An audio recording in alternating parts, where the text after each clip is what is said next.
Bem, vamos aproveitar então o tempo que temos ainda. Eu creio que esse último momento vale a pena você continuar por alguns minutos ainda, para que realmente algumas coisas sejam esclarecidas. Vamos aproveitar essa oportunidade única nesse ano para, quem sabe, tirarmos algumas dúvidas. Uma primeira pergunta, eu creio que poderá ser dirigida aos que têm experiência em biologia.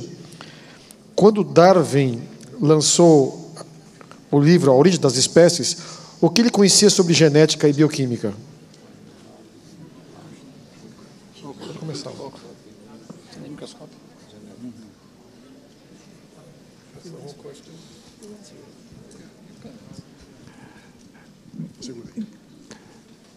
In one of the great ironies of history, Mendel's discoveries had been made about that time, but Darwin hadn't found them. Uma das ironias da história é que o trabalho de Mendel tinha sido feito mais ou menos na mesma época do livro de Darwin, mas Darwin não tinha descoberto esse trabalho. Darwin had the idea of little particles of inheritance. Darwin tinha a ideia de pequenas partículas de herança. And if this were the case, one parent might give one particle to the offspring and the other parent another particle. E nesse modo de pensar, dos progenitores daria ao descendente uma dessas partículas e o outro progenitor daria a outra partícula. And the offspring would have two particles where the parents only had one. E o descendente então teria duas partículas quando os progenitores teriam apenas uma. The problem is if the individual with two particles were to breed with an individual with zero particles. A questão é que se um indivíduo com duas partículas cruzasse com um indivíduo que tivesse nenhuma partícula, the offspring would only have one. O descendente teria apenas uma. And this would be then a diluting effect. E isso produziria um efeito que iria causar Dilution. um engano. One of Darwin's contemporaries brought this point up and opposed Darwin. Dos contemporâneos de Darwin percebeu isso e argumentou em oposição a Darwin. His name was Mivart, St. John Mivart, the name of the man. M-I-V-A-R-T. Mivart. His name? John? Yes. His name was John Mivart. And Darwin had no answer for him. E Darwin não podia dar uma resposta para ele. And he tried to suppress the idea by getting his friends to rally around him. E ele tentou suprimir a ideia convocando o grupo que o apoiava para.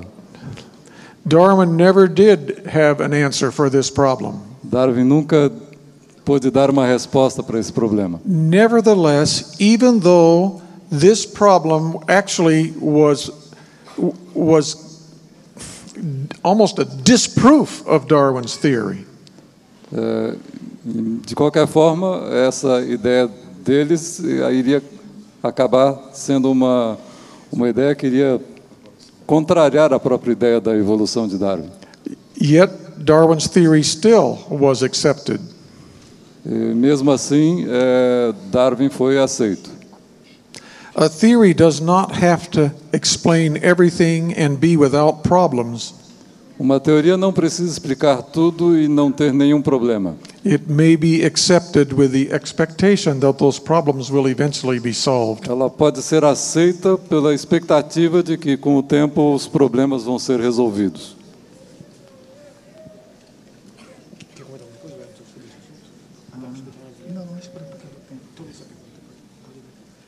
É uma pergunta aqui para o Baiano, viu? Palestrante do IAN aqui. Você conjectura que na nova Terra não haverá diversidade de cor. Eu não disse isso. Eu disse exatamente o contrário. Uma vez que não terá ambientes diversos, talvez causados pelas consequências do pecado. Olha, eu vejo que a variabilidade faz parte do plano de Deus. Não só para um ambiente sem pecado, como para um ambiente pós-pecado, né? Então, eu não conjecturei aqui, se eu passei essa ideia, me perdoe, mas, de fato, a diversidade, ela ocorre mesmo no mundo sem pecado, né? E acredito que a cor da pele não seria diferente. Agora, como que isso iria acontecer? Quais os fatores que levariam? Eu não sei. Aí a gente pode realmente ter algumas conclusões com base no que nós observamos hoje. Mas especular sobre como vai ser na nova terra, eu não sei. Eu só sei que nós vamos ter variedade. A Bíblia fala, Apocalipse fala que na nova terra nós vamos ter gente de todas as nações, de toda tribo, língua. Então, a ideia de diversidade, ela está presente aí. Não só no sentido cultural, mas biológico também. Professor Wellington, só uma partezinha. O Apocalipse fala que as nações virão adorar o Rei na nova terra. Você vai ter nações, será preservada a diversidade étnica. E o apóstolo Paulo, 1 Coríntios 13, 12, falando da outra vida, então conhecerei como sou conhecido. Então, se um japonês virasse um negro, não daria para conhecer o irmão que era japonês. Então, se nós vamos conhecer como somos conhecidos, nós teremos a nossa individualidade preservada. Eu, às vezes, brinco dizendo o seguinte: eu não sei se era plano de Deus que os brancos ficassem muito brancos demais, fica feio até, e os negros ficassem tão negros, ou os amarelos tão amarelos. Mas eu digo assim, Deus vai dar uma melhorada, mas a nossa cor, quem sabe, se eu sou muito branco, Deus vai colocar uma corzinha mais rosada, mas ainda seguirei, você vai me conhecer como eu sou. Alguma coisa que o pecado estragou, porque Deus não queria que todos fôssemos iguais. Então, já deixou na genética de Adão e Eva, e também nos filhos de Noé, a possibilidade de diversidade de cores, uns mais claros, uns mais escuros. Então, as nações vão adorar o Rei. Quer dizer, você será você, e você vai conhecer o seu amigo. Se ele mudasse para outra cor, você não o conheceria. Muito bem, são muitas perguntas. Ainda bem que ninguém está enxergando, quase que eu estou jogando aqui no chão, né? Por favor, me perdoem, né? Porque realmente são muitas e muito interessantes. Se tivéssemos mais tempo, mas eu creio que teremos ainda um tempinho. O Dr. Gibson ficará aqui pelo menos até as 3 da tarde. Bem, eu creio que talvez seja para o professor Wellington, tendo visto as suas pesquisas específicas na área. O que dizer do argumento da evolução quanto à resistência dos africanos à malária, dando as suas hemoglobinas resistentes, entre aspas? Eu acho essa uma boa pergunta, né? E dá para a gente entender realmente como que é confuso, às vezes, a gente discutir essa questão da evolução e da criação, né? Tomando como base um fato que nós observamos. Veja bem, no meu doutorado, eu estudei populações naturais, são quilombos, remanescentes são afrodescendentes, né, remanescentes de africanos, que viveram lá no recôncavo da Bahia. E entre os afrodescendentes existe uma frequência muito elevada de uma hemoglobina chamada hemoglobina S. É a hemoglobina que causa a deformação das hemácias, elas ficam com o formato de uma meia-lua, formato de uma foice, daí o nome anemia falciforme. É uma anemia hemolítico crônica muito severa, pode levar à morte, e a causa dessa, ela é genética. Essa mutação ocorre numa porção da molécula, do gene da molécula de hemoglobina, que leva a essa alteração. Agora, veja, essa mutação é uma mutação que geralmente diminui o fitness, ou seja, a capacidade do indivíduo se reproduzir e deixar mais descendentes. Então, como é que esta hemoglobina, esse gene que causa essa mutação, pode ter realmente passado para a população? Aí nós temos que realmente olhar as condições ecológicas. Então, o conceito de seleção natural é muito útil, e para o criacionista não há nenhum problema em nós aceitarmos isso. Então, o que foi que aconteceu? Na África existe a malária. É uma região endêmica de malária. Morrem milhões de pessoas todos os anos de malária. Quando uma pessoa tem a hemoglobina normal num ambiente, numa região malarígena, essa pessoa ela sofre mais as consequências da malária. Quando a pessoa tem a mutação da hemoglobina S, né, que causa anemia falciforme, ela vai morrer de anemia falciforme. Mas tem aqueles indivíduos que recebem um gene normal, que produz a hemoglobina normal, e o outro gene que tem a mutação da hemoglobina S. Então, nessas pessoas que nós chamamos de heterozigotos, né, essas pessoas que são portadores do traço, elas não são doentes, elas têm o traço.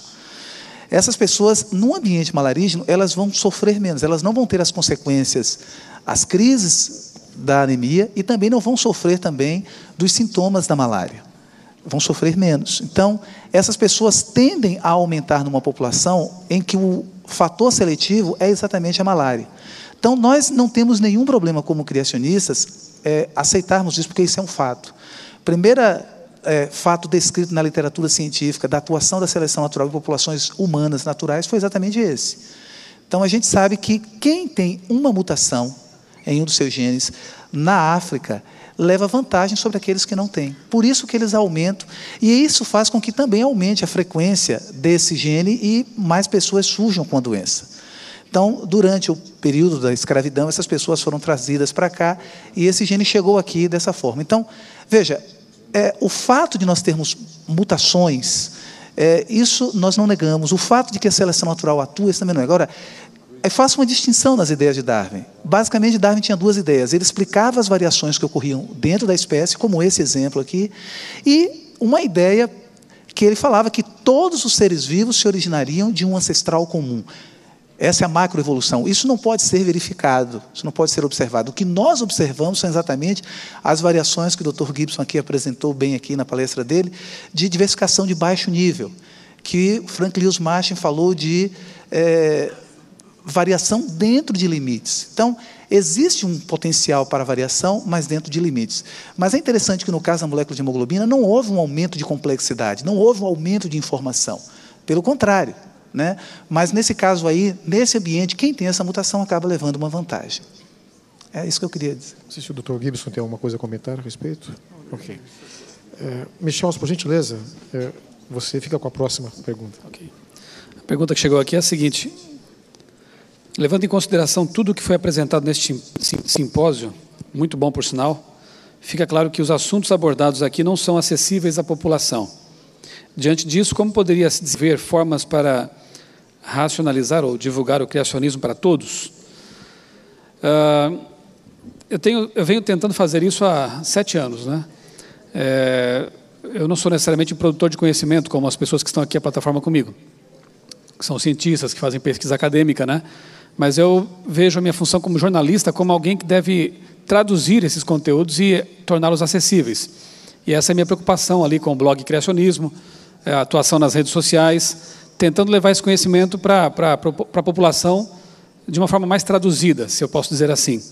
Você pode fazer a mesma coisa. Hoje em dia, esses meios de comunicação são acessíveis.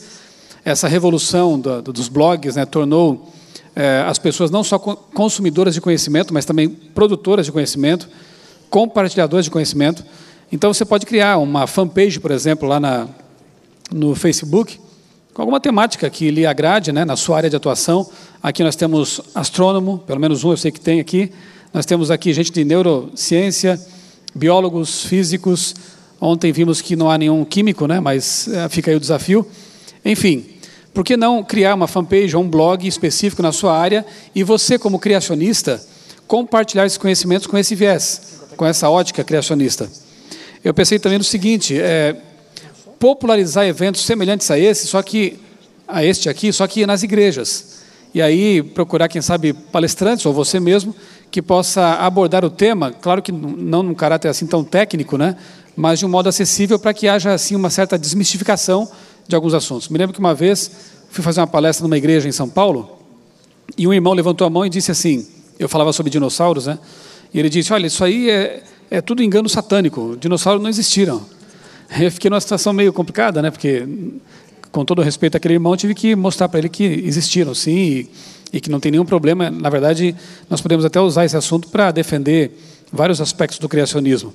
Então ainda existe muita mistificação, muitas lendas urbanas que permeiam aí nossos meios, nas nossas igrejas, né?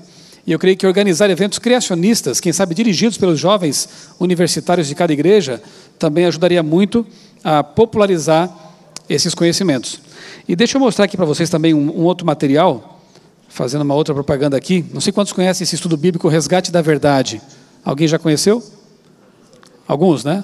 Então deixa eu fazer a propaganda para vocês. Isso aqui é o primeiro curso bíblico preparado para universitários. Eu sei de igrejas que estão fazendo pequenos grupos usando este material. Eu sei de igrejas que estão fazendo séries de conferências específicas para jovens e universitários. É um material que foi preparado por 4 pessoas, eu estou aqui nesse grupo, e outros teólogos aqui. E a divisão sul-americana imprimiu isso aqui. Como você pode ter acesso a este material? Procure o departamento jovem de seu campo, sua associação, e peça para ele. Se não houver lá, insista, faça com que ele encomende da divisão sul-americana para que o seu campo tenha esse material. E por que não promover um simpósio, né? Baseado neste material aqui, são 20 e poucas lições, todas com uma abordagem apologética e com esse viés criacionista, né? Então, materiais existem, formas também, é só colocar a criatividade para funcionar, né? E a boa vontade também. Obrigado. Essa para o Dr. Gibson, se você pode ler aqui, mas eu vou fazer um comentário antes. Temos hoje, se acredita que antes havíamos um só continente, e houve realmente a separação por ocasião do dilúvio. Então nós vemos inclusive alguns animais exclusivos de algumas regiões. Como ocorreu a dispersão dos seres humanos e animais após o dilúvio, e ocupando realmente os espaços que ocupam hoje? Essa distribuição dos animais e dos seres humanos depois do dilúvio, como ela se deu?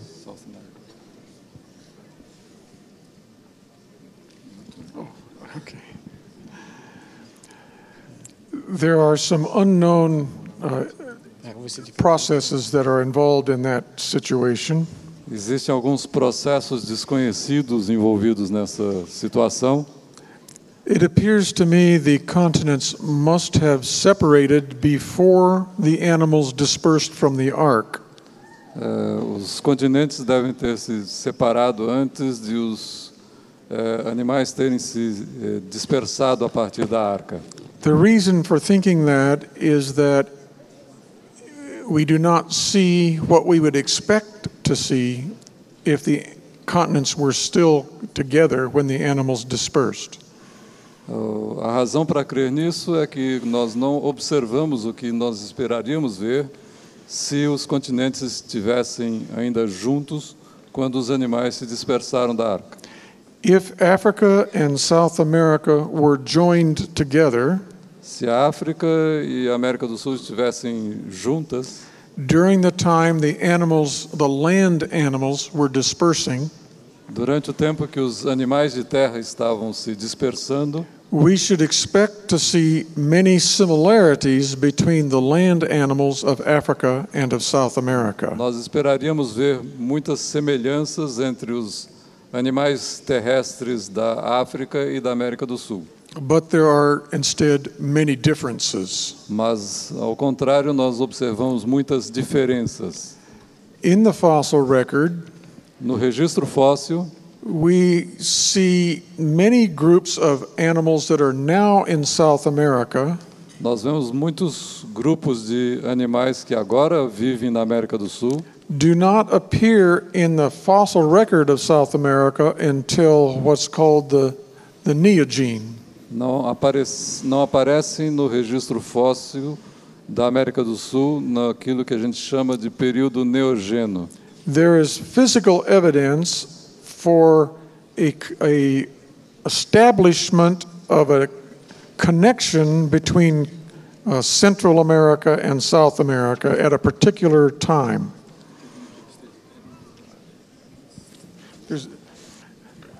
There's physical evidence that a connection was formed between, through Panama at a particular time. Existem evidências físicas de que houve uma conexão entre a América do Norte e a América do Sul através do Istmo do Panamá. And you can see in the fossil record of South America, e você pode ver no registro fóssil da América do Sul, a sudden appearance of animals that before that point were found only in the north. O aparecimento repentino no registro fóssil de animais que antes havia somente na América do Norte. For example, deer and bears. Por exemplo, os veados, os ursos, And even the rabbit e mesmo os coelhos only appear in the upper fossil layers of South America. somente aparecem no registro fóssil da América do Sul, nas camadas mais superiores. And they're clearly similar to the species in North America. E claramente são similares às espécies encontradas na América do Norte. And so it does appear that there's a certain group of animals that dispersed from the ark across Asia, down through North America, and into South America. Então, parece que existe um registro de dispersão ao longo do tempo de animais que vieram da Ásia para a América do Norte e depois, por último, para a América do Sul. Then there is another group of fossils that do not appear outside of South America, at least very, very little. E existe também um grupo de organismos que não aparecem em outros lugares a não ser na América do Sul, a não ser exemplos. I don't know a good explanation for why that is. Eu não tenho uma explicação boa por que isso acontece dessa forma. But the examples include things like armadillos. Mas os exemplos incluem, por exemplo, os tatus And sloths. e o bicho preguiça. And then there's a third group that appears in the middle part of the fossil record. E existe um terceiro grupo que aparece no meio do registro fóssil. And I mean the middle of the fossil record of mammals. I'm talking about mammals here. Eu digo no meio do registro fóssil dos mamíferos. Estamos falando só de mamíferos. And these fossils first appear in South America. E esses fósseis aparecem primeiro na América do Sul, When, according to conventional theory, quando, de acordo com a teoria convencional, South America was an island and didn't have any land connections. a América do Sul era uma ilha que não tinha nenhuma conexão terrestre com outros pontos da Terra. The examples of those include the monkeys Alguns desses exemplos incluem os macacos and a certain group of rodents, such as the capybara. e alguns tipos de roedores, como a capivara, And it's in the similar, the quees. I don't know if you have quees here. They're rodents anyway, a certain kind of rodent. e outros tipos de roedores. And I don't know of any good explanation of how they got here, either if you're an evolutionist or a creationist. It's just a mystery. E eu não tenho nenhuma ideia de como eles chegaram aqui, mesmo sendo por uma teoria evolucionista ou por uma teoria da criação. When we ask questions about what happened in the past, Quando fazemos perguntas sobre o que aconteceu no passado, we have very little information about that, nós temos pouca informação sobre essas questões. and many unanswered questions. E daí surgem muitas perguntas que não têm respostas ainda. Bem, quem fez essa pergunta talvez não saiba, mas esse assunto é parte da tese doutoral do Dr. Gibson, em Loma Linda. Eu gostaria de, nesse momento, aproveitar a oportunidade. Eu creio que é mais por um estímulo para você que aqui está e deseja se envolver em pesquisa científica, seguir uma carreira, mesmo você que é pré-universitário. Eu creio que são textos que você que acompanha as meditações matinais de Ellen White deve ter lido num dia anterior ao início do encontro, do simpósio, na quinta-feira. O título é Criação e Revelação. Ciência e Revelação. E eu separei 2 trechinhos curtos aqui que me chamaram a atenção e gostaria de deixar com todos nós aqui nesta manhã. Os maiores intelectos, se não forem guiados pela palavra de Deus em suas pesquisas, ficarão desnorteados em suas tentativas para descobrir as relações da ciência e da revelação. Por mais que não tenhamos realmente todas as possíveis ligações entre Bíblia e ciência, eu creio que não precisamos ficar desnorteados. Algumas ligações podem ser feitas, algumas, eu diria, integrações podem ser feitas entre Bíblia e ciência. Então, eu creio que esse é o desafio que nós temos. Outro texto aqui, isso está na revista Signs of the Times, de 3 de março de 1884. Moisés escreveu sobre a orientação do Espírito de Deus, e as teorias geológicas, isso é para mim, corretas, vou repetir, as teorias geológicas corretas jamais alegarão terem sido feitas descobertas que não podem ser harmonizadas com as declarações dele, ou bíblicas. Ou seja, para mim, Ellen White está me desafiando a desenvolver teorias geológicas corretas, que estarão em harmonia com a narrativa bíblica do dilúvio. É isso que eu tenho procurado fazer como geólogo. Mas não recomendo ninguém fazer geologia aqui. E um terceiro e último trecho que eu considero muito importante. Muitos, quando são incapazes de medir o Criador e suas obras por seu imperfeito conhecimento da ciência, duvidam da existência de Deus e atribuem infinito poder à natureza. É exatamente isso que eu percebo quando analiso os livros de biologia, mesmo o próprio livro de Darwin, A Origem das Espécies, quando ele procura justificar o surgimento de novas espécies, o desenvolvimento da vida ao longo das eras geológicas, é como se ele estivesse divinizando alguns atributos da natureza, especialmente a seleção natural. Então, em resumo, a natureza é tão prodigiosa, ela é tão fantástica, ela é tão complexa, que ela tem, ou existe um poder sobre-humano por trás dela, um Deus criador, essa visão criacionista, ou a natureza tem poderes extraordinários, poderes divinos. E um ateu, sem perceber, o próprio Richard Dawkins, um de seus livros, O Relojoeiro Cego. Primeiro palavra realmente fica clara, cego, é meio estranho isso.